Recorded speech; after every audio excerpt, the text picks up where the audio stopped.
नमस्कार मंडळी. मराठी अभिनेत्री अमृता खानविलकर आणि अभिनेता हिमांशू मल्होत्रा यांच्या नात्याबद्दल गेल्या काही दिवसांपासून सोशल मीडियावर विविध चर्चा सुरू आहेत.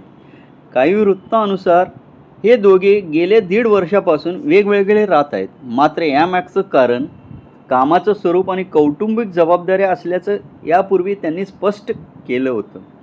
अमृता मराठी मनोरंजन विश्वात व्यस्त आहे, तर हिमांशू काम प्रामुख्याने दिल्लीत असल्यामुळे दोघांना अनेकदा वेगळं राहावं लागतं. या चर्चांवर प्रतिक्रिया विचारली असता अमृता आणि हिमांशू यांनी स्पष्ट शब्दात सांगितलं, आमचं लग्न अजूनही कायम आहे.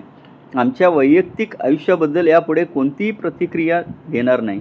त्यांच्या ह्या वक्तव्यानंतर सोशल मीडियावर चर्चा सुरूच आहे. मात्र दोघांनीही अधिकृतपणे विभक्त होत असल्याची कोणतीही घोषणा केलेली नाही. त्यामुळे सध्या सुरू असलेल्या सर्व चर्चा ह्या केवळ अंदाजावर आधारित आहे. अशाच मराठी मनोरंजन क्षेत्रातील ताज्या बातम्यांसाठी आमच्या चॅनलला नक्की सबस्क्राईब करा. धन्यवाद.